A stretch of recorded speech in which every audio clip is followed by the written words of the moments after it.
First of all, welcome to the channel and thank you for stopping by. When time permits, please consider subscribing. I would greatly appreciate it. Today we're going to look at something that I hope you find interesting.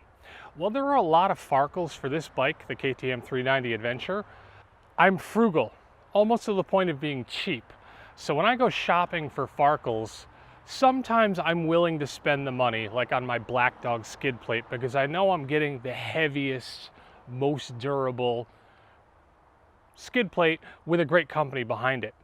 But for a lot of things, I go to buy them and I look at the American companies or the resellers on Amazon and I find the price is just higher than my frugal self wants to pay. So what I did instead of paying those prices was look at India, and then I found the prices are just as high and in some cases higher. So getting more frugal and more desperate, I went to AliExpress and finally I found the products I wanted.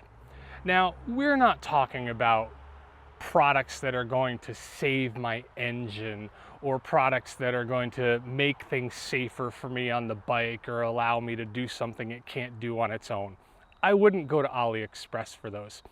But these 5 things are farkles. They're mostly sparkle. They're partially functional. I did want them. They all do serve a purpose, but they come in at an incredibly low price.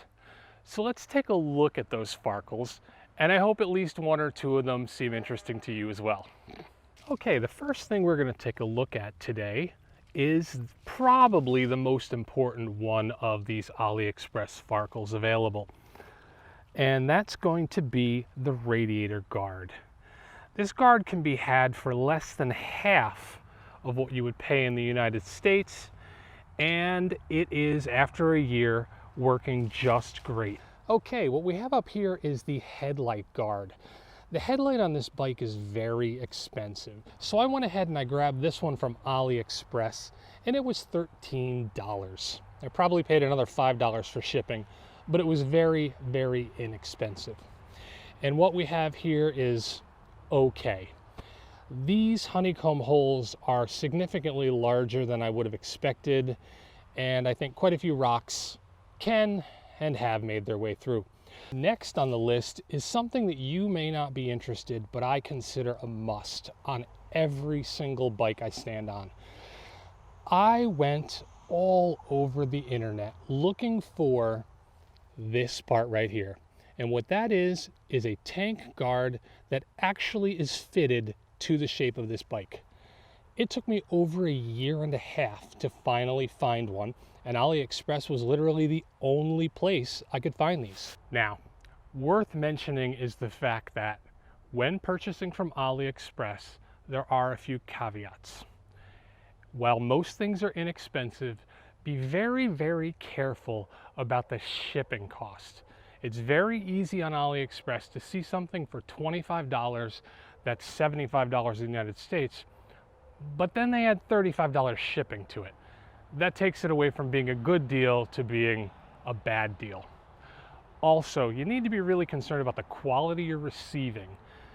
Unfortunately, some of the parts are absolutely terrible quality. I have a cover for the ABS sensor in the rear of the bike that I didn't even think was worth putting on. It was that crappy metal. So it is possible you may spend a few dollars and it'll be wasted, because the final caveat is good luck returning something to AliExpress. That's very unfortunate, but I haven't gotten burned on anything more than that $3.99 ABS sensor, and I still consider AliExpress to be someplace very worth going for non-essential farkles.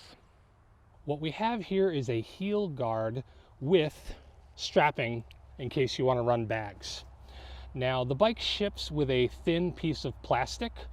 I broke the one on this side dropping my bike, like several things I've done on my bike, and I went and looked at these in the United States, and I found a set for $69.99. Being frugal, that seemed like a bad idea. Over here, what we have is the reservoir for the coolant. And this is a large piece of plastic with a very large cutout that's simply asking for either a rock or a stick to run into it when you drop the bike.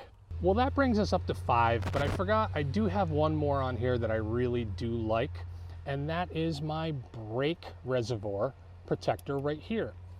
All right, there we go. 5 things plus one bonus that I really feel are worth the money, and I do honestly feel they add a little something to the bike.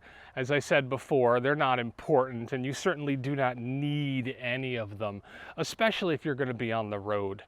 But I do know that at least 1 or 2 of them, especially the guard up front and the guard here over my reservoir, both of those have had sticks stuck in them. So I know they've done their job, and I've gotten my very little money I paid for them back. So if you stuck around, I really appreciate it, and take care.